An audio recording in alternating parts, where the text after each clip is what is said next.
Hello दोस्तों, स्वागत है आपका आपके अपने यूट्यूब चैनल विद्या एकेडमी में। और आज जो हम टॉपिक लेके आए हैं प्रोटेक्शन एरिया नेटवर्क IUCN। तो आज हम जानेंगे IUCN के बारे में कि IUCN क्या है, ये कैसे काम करता है, जो इसकी एक रेड डाटा लिस्ट जिसके बारे में आपने कभी ना कभी सुना होगा, तो उसको वो किस प्रकार काम करती है या उसका क्या महत्व है। चैनल पर अगर नए हैं तो चैनल को सब्सक्राइब कर लें और बेल आइकन को प्रेस जरूर कर लें ताकि जो भी नई वीडियो आए वो आप तक सबसे पहले पहुंच जाए। वन डे एग्जाम में या किसी अदर कॉम्पिटिटिव एग्जाम में ये टॉपिक से 1 या 2 नंबर के क्वेश्चन आपको देखने को मिल सकते हैं।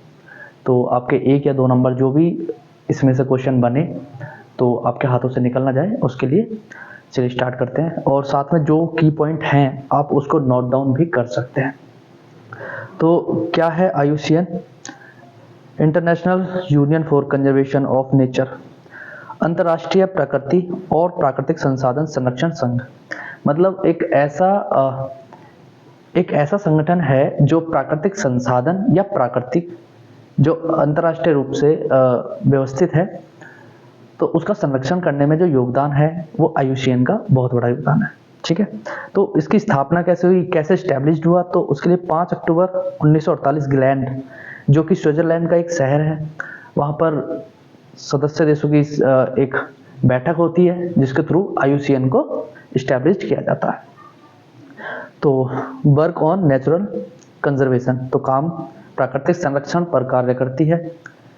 एक प्रकार का NGO है, इसकी कोई सरकारें नहीं है, इसमें कोई सरकार नहीं है, बल्कि कुछ लोगों ने मिलकर इसको बनाया है। NGO का और सरकार, एक होते हैं सरकारी संगठन और एक होते हैं NGOs।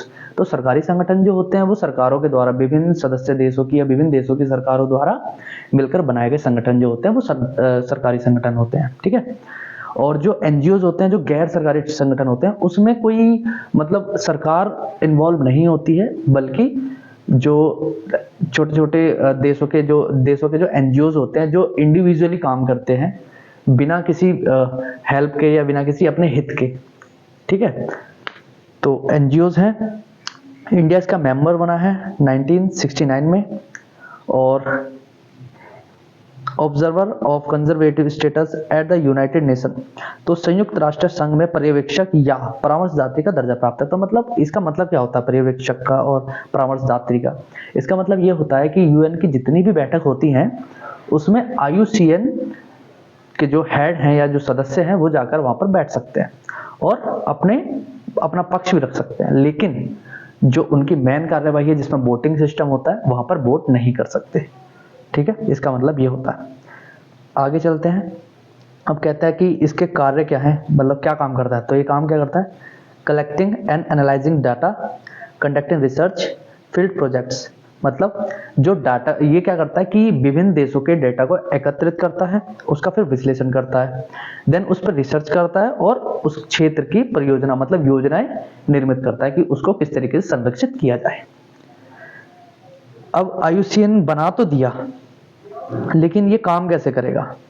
तो इसके लिए 2 पार्टनर्स हैं इसके IUCN के। एक है world wide fund for nature, तो ये क्या करता है? प्राकृतिक के संरक्षण के हेतु विश्वव्यापी कोष है। मतलब ये ऐसा, जैसा हमारा वर्ल्ड बैंक है, उसमें विभिन्न देशों के लोग, विभिन्न देशों की सरकारें क्या करती है? फंड देती हैं ताकि जो गरीब देश है उनको डेवलपमेंट के लिए फंड प्रोवाइड किया जा सके। इसी प्रकार से ये एक ऐसा विश्वव्यापी कोष है कि इसमें लोग आके फंड देते हैं, दान देते हैं या कुछ भी कहो, ताकि जो विश्व स्तर पर जितने भी प्राकृतिक जो हैबिटेट्स हैं उनको बचाया जा सके। दूसरी है इनकी the world conservation monitoring centre, जो कि क्या करती है? इन सब चीज़ों की निगरानी करती है कि कौन से क्षेत्र जो है अब ठीक हो चुके हैं या कौन से क्षेत्र अब ज़्यादा प्रॉब्लम में है जिनको हमें संरक्षित करना है। उस तरीके से ये एक इनका नेटवर्क है, ये 2 नेटवर्क हैं इनके। ठीक है, इसके अलावा IUCN the IUCN has been compiling the Red Data Book of Endangered Species since 1964। तो IUCN 1964 से एक ऐसी रेड डाटा बुक रेडी करता है, तैयार करता है, जिसमें ऐसे पेड़ पौधे या जीव जंतु को संरक्षित करता है या फिर दर्शाता है जो संकटपन है। ठीक है, जिनके ऊपर मतलब खतरा है अभी। तो जानते हैं इसमें क्या है। तो रेड डेटा बुक में क्या है, red data book list categories कितनी है, 9।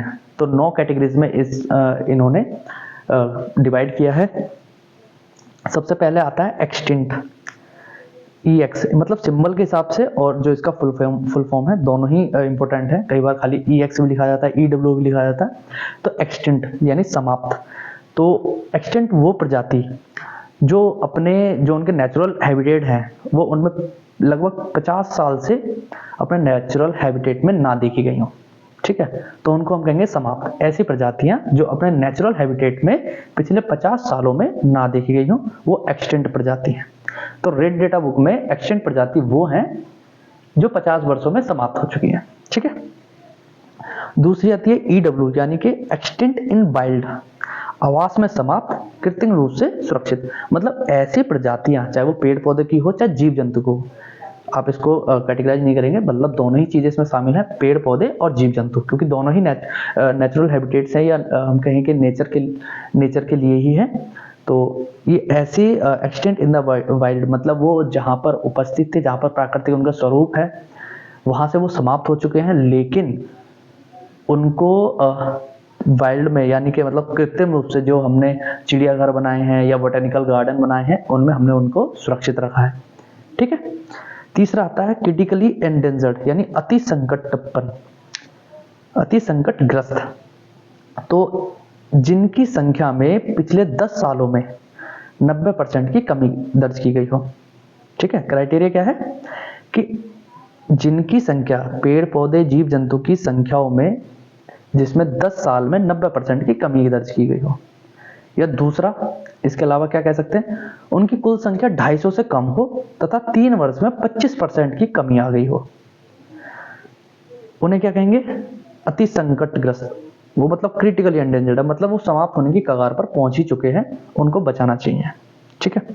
चौथा आता है एंडेंजर्ड यानी संकटग्रस्त, एंडेंजर्ड स्पीसीज, जो पिछले 10 वर्षों में 70% की कमी आ गई हो, जिनमें ऐसे पेड़ पौधे जीव जंतु जिनकी संख्या में पिछले 10 वर्षों में 70% की कमी आ गई हो, या फिर कुल 2500 की कमी और 5 साल में 20% की कमी। मतलब ये 3 क्राइटेरिया, या तो आप कहो कि 10 साल में 70% कम हो गए हो, या आप कहो कि कुल 2500 की कमी हो गई हो और 5 साल में 20% की कमी हो गई हो, ठीक है।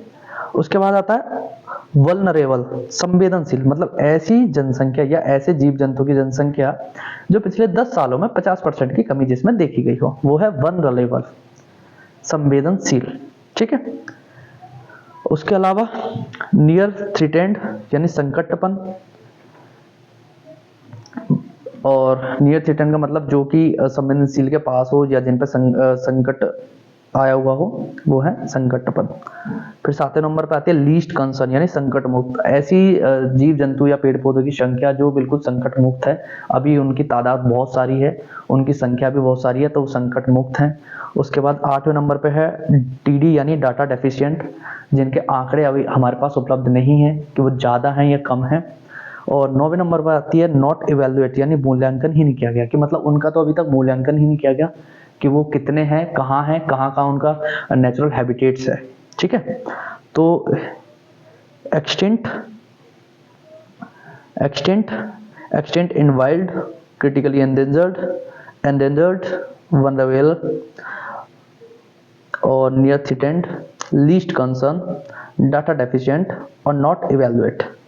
तो आप इनको याद रखेंगे, इनकी परिभाषाएं भी पूछ लेते हैं कई बार। तो इतना ही टॉपिक था आज का। धन्यवाद, चैनल को जरूर सब्सक्राइब करें। Thank you.